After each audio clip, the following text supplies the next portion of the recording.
이재명 대통령이 자신의 1호 행정명령으로 비상경제점검 TF 구성을 지시했습니다. 공약대로 실행을 했는데요. 이에 소상공인 지원도 현실화될 가능성이 커졌습니다. 특히 시장에서는요, 소상공인 빚탕감 공약에 대한 관심이 집중되고 있는데요. 정말 소상공인 빚탕감이 될까요? 버티면 빚이 없어진다라는 역차별 문제도 현재 나오고 있습니다. 현재 빚탕감 주요 내용을요 10분 안으로 알려드릴 테니까 꼭 영상 보십시오. 정보가 곧 돈입니다. 돈이 되는 정보, 여의도 정보맨 지금 바로 시작합니다. 새로운 정부가 들어섰습니다. 소상공인 공약 굉장히 많았는데요. 그렇기 때문에 지금 빨리 구독 누르셔서 어떤 지원 정책이 나오는지 매일매일 확인하셔야 됩니다. 자, 대표적인 게 이겁니다. 정말 시장에서 또한 언론들이 집중하고 있는 건데요. 바로 이거예요. 소상공인 위기 탈출, 채무탕감, 골목상권화 활성화. 이러면서 채무탕감에 대한 얘기를 하고 있고요. 또한 부채 탕감해준다던데 막오른 이재명 정부 이렇게 나옵니다.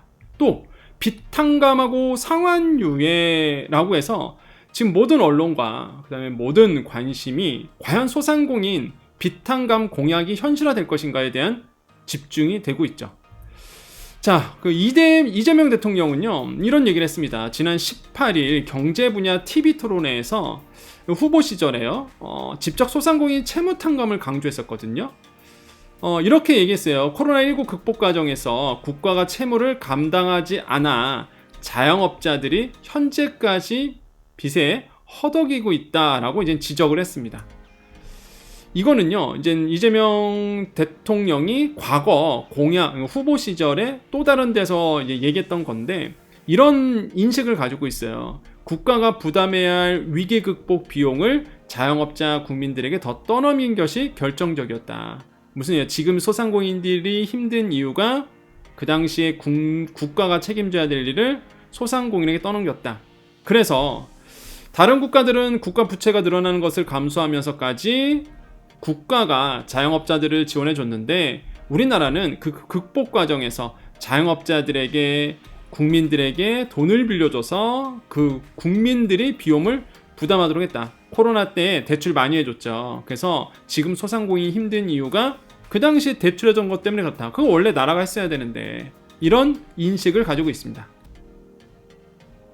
그래서 이재명 대통령은 이런 얘기를 합니다. 정부의 재정 역할을 늘려야 된다. 그래서 정부 지출로서 이 부분을 해소해야 된다. 이렇게 얘기하고 있는데요. 자, 이럴 때 정부가 역할을 해야 되지 않겠느냐. 그래서 이제 뭐 소비 쿠폰이든 지역 화폐든 소상공인들을 일단 살려내야 된다.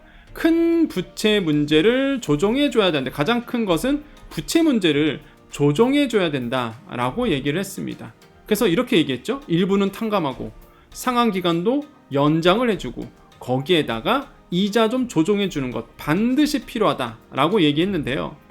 그래서 실질적으로 이제 빚탕감이 필요하다는 것을 강조했었습니다. 이를 위해서 그럼 어떻게 이거를 탕감해 줄 거냐라고 했을 때, 그 TV 토론회에서 이 장기 소액 연체 채권 소각 등을 위한 배드뱅크 설치를 제시를 했거든요.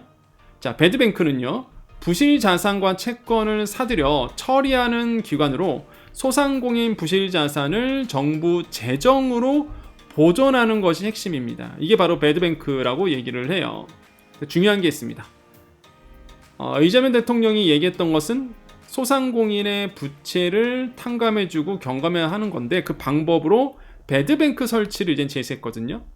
근데 이 배드뱅크는요, 여러분 어차피 정부 재정 써서 빚 있는 소상공인 분들 탕감해주는 건데, 새출발 기금이 있잖아요, 여러분. 지금 현재. 그럼 이게 새출발 기금과 배드뱅크는 같은 거 아니냐, 이런 의문이 듭니다. 근데 엄연히 다릅니다. 왜 다르냐면, 자, 이게 중요한 거예요. 여러분 잘 들으셔야 됩니다. 배드뱅크는요, 목적이 금융기관을 살리는 거예요. 왜? 여러분이 부실해지면, 여러분이 빚을 못 갚으면, 소상공인이 빚을 못 갚으면 금융원이, 은행들이 부실해집니다. 그래서 빨리 그냥 이거를 소각시키는 거예요. 정부 재정을 써갖고 다 부실해지기 전에. 그래서 장기 소액 연체 채권 소각입니다. 무슨 얘기예요? 내가 지금 빚이 있어. 근데 난 빚을 다 탕감받나? 그게 아니에요. 장기로 소액인데 장기로 연체하신 분들이 있습니다. 이런 채권들 거의 10년이거든요. 채권 소멸시효가 이제는 10년인데 이런 게 있어요. 진짜 많습니다. 소액 연체 채권들이 있어요. 장기로. 이게 소각시켜버리는 거거든요. 한마디로 정부 재정 써서 배드뱅크에서 채권을 삽니다. 은행 쪽에서. 은행 쪽에 악성 채권들이 있어요. 이거를 배드뱅크가 돈 주고 삽니다. 물론 할인해서 사겠죠. 그런 다음에 배드뱅크가 그거를 소각시켜버리는 거예요. 없애버리는 겁니다. 그럼 자연적으로 소상공인이 갖고 있는 이 부채들이 없어지는 건데, 중요한 건 모든 부채가 해당하지 않고 정말로 장기 소액 채권, 장기로 연체했던 분들 있죠. 이런 분들이 이제는 대상자가 될 가능성이 큰 거예요. 만약에 배드뱅크가 이제 설치가 된다 그러면. 다시 한번 말씀드리지만 이재명 대통령이 소상공인 빚탕감, 빚경감 얘기한 거는요, 모든 대출에 대해서, 소상공인이 갖고 있는 대출에 대해서 얘기한 게 아닙니다. 결국에는 연체하신 분들이 해당이 될 가능성이 굉장히 크다는 거예요. 공약에는요, 부채 탕감 외에도요, 저금리 대안대출 확대, 장기 분할 상환 프로그램 도입, 새출발 기금 지원, 이것도 굉장히 환영할 만하죠. 지원 자격 완화, 대상 확대, 이런 것들이 이제 담겼습니다. 이에 2차 추경 경정 예산, 이제는 2차 추경 들어갑니다. 여러분 지금 1차 추경 들어갔어요. 13조 8천억 원. 다 아시죠? 조만간 이거 실행이 됩니다. 기재부에서 새로운 정부 탄생하면 진행하려고 지금 대기 중에 있었거든요. 이제 새로운 정부가 출범했기 때문에 13조 8천억에 대한 1차 추경 집행이 됩니다. 그 중에 핵심이 뭐였어요? 공공요금 바우처죠. 50만 원에 대한 요거 이제는 조만간 발표됩니다. 여러분 여정 채널 계속 보셔야 돼요. 50만 원 여러분 공공 바우처, 공공요금 낼 수 있도록, 4대 보험료 낼 수 있도록 나오는 거, 이거 다 받으셔야 돼요, 여러분. 꼭. 자, 이거 곧 있으면 집행합니다, 이제. 자, 이거 말고 2차 추경 들어갈 거예요, 분명히. 그럼 2차 추경은 한 20조 원이 될 겁니다. 왜냐하면 지금 공약사항에, 이재명 후보의 공약사항에, 이재명 대통령의 공약사항에 한 30조 원 얘기했었거든요. 그래서 시장에서는 한 20조, 25조 정도의 추경이 한 번 더 들어갈 수 있다, 이렇게 나오고 있고, 이 2차 추경 예산 등을 통해서 소상공인 정책 금융에 대한 대규모 재정이 투입될 것으로 보고 있습니다. 그러면 이게 배드뱅크가 현실화될 가능성이 있죠. 그래서 제가 항상 말씀드리는 거, 언론에서 야, 소상공인 빚 탕감한대, 그러면 내가 지금 빚이 있는데 이게 탕감이 되나? 그게 아니라는 거예요. 그게 아닙니다, 여러분. 이게 기대감이 크면 실망도 커요. 제가 봤을 때는 연체되신 분들, 이미 악성 정말로 어려워서 못 갚는 분들이, 그런 분들이 이제 해당이 될 거다. 그렇기 때문에 이 이슈가, 이 정보가, 뭐 뉴스에 나오는 이런 빚탕감이 모든 분들에게 해당하지 않다는 게 팩트다라고 말씀드립니다. 여러분의 생각은 어떠십니까? 우려스러운 부분도 분명히 있습니다. 어떤 거죠? 도덕적 해이. 이런 인식이 깔려요. 어떤 인식? 안 갚으면 정부가 갚아준다더라. 이런 인식이 깔릴 수도 있습니다. 저는 그거는 정말 안 된다고 봐요. 왜? 역차별이거든요. 역차별입니다. 왜? 지금 성실상환하신 분들 굉장히 많아요. 이번에 여러분 이거 정말로 여러분 이 현 정부가 이제는 소상공인 부채 탕감해준대, 이거 현실화될 가능성이 있거든요. 일단 그러면 성실상환하신 분들은 해당 사항이 없어요. 있을 수가 없어요. 배드뱅크라는 거는 원래 그런 목적이 아니거든요.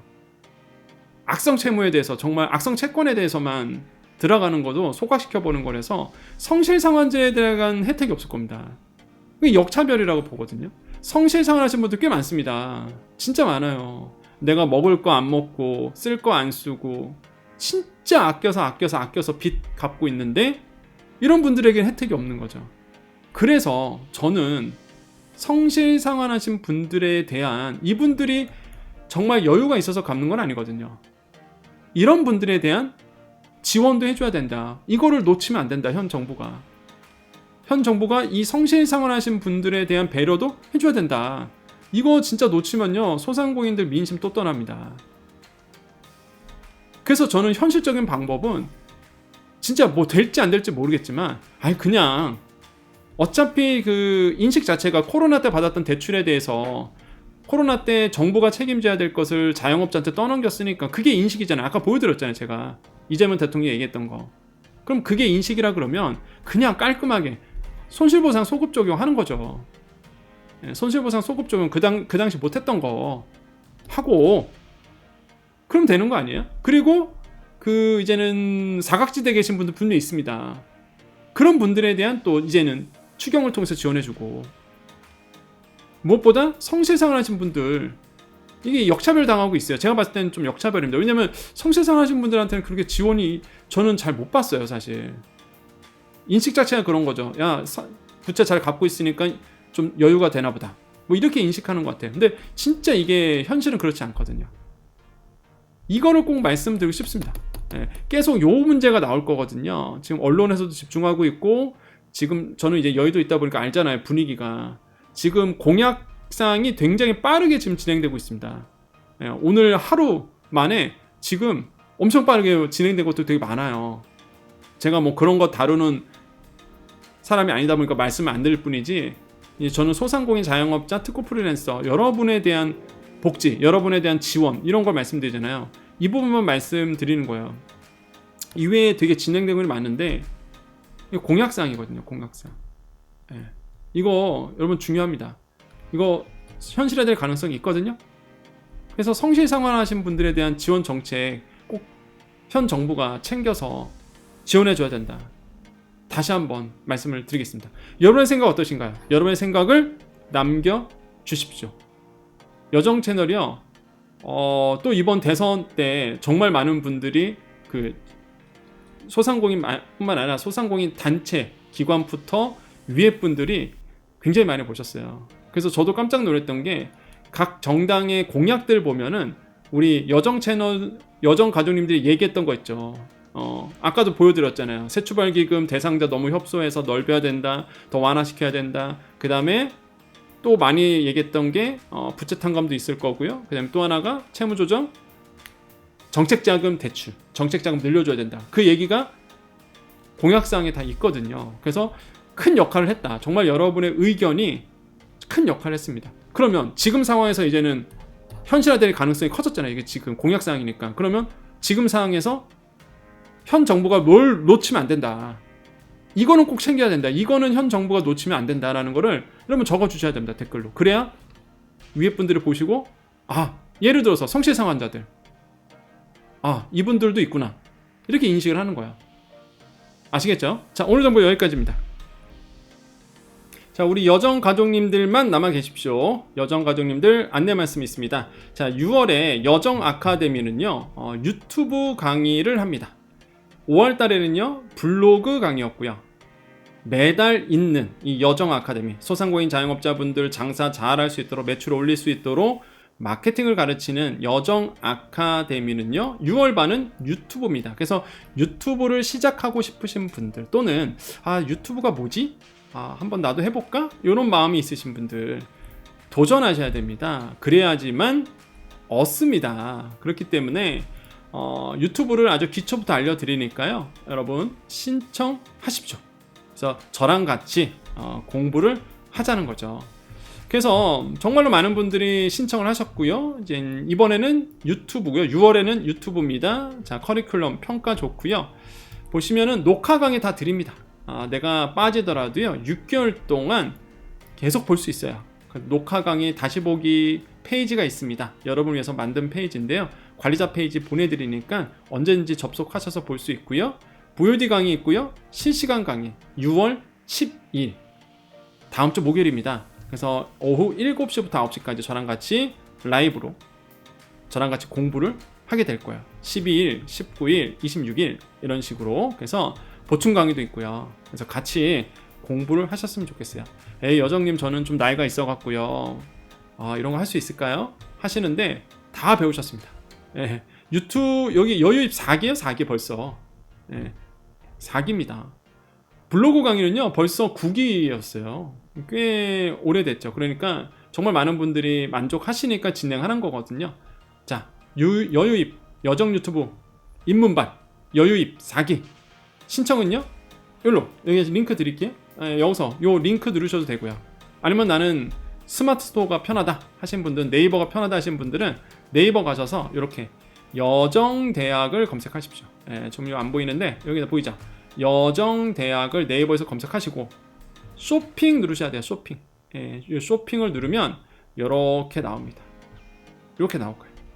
6월반 요걸로 클릭하셔서 보시면 신청할 수 있습니다. 스마트 스토어가 편하신 분들은 이렇게 신청하셔도 돼요. 자, 그래서 저랑 같이 우리 6월달도 열심히 공부하셨으면 좋겠습니다. 도전하십시오. 그리고 하나라도 더 배우십시오. 여러분은 할 수 있습니다. 여러분, 좀 시간 되신 분들, 여러분 무엇이든 물어보세요. 네이버 가셔서 이렇게 무엇이든 물어보세요. KBS죠. 가보시면 제가 또 출연해서 이렇게 어제였습니다. 어제 선거일이었는데 아침 방송가 있어갖고 하고 왔는데요. 이렇게 얼굴 나오죠, 제 얼굴. 그래서 보시면서 응원의 댓글 남겨주십시오. 그래서 여러분의 또 응원 받고 살지 않겠습니까, 제가? 그래서 여정 교수님 하면 모르니까 권혁준 교수님 방송 잘 봤습니다. 이런 식으로 항상 이제 여러분 위해서 더더욱 말할 수 있도록 여러분께서도 응원해 주셔야 돼요. 아시겠죠? 자, 우리 여정가족님들 인사하고 마무리 짓겠습니다. 자, 오늘 수요일입니다. 여러분 수요일 활기차게 지내셨죠? 항상 여러분의 생활에 또한 여러분의 삶 가운데 늘 복이 넘치시기를 기원해 드립니다. 이 인사를 듣고 계시는 우리 여정가족님들 항상 여러분께 좋은 일이 있을 겁니다.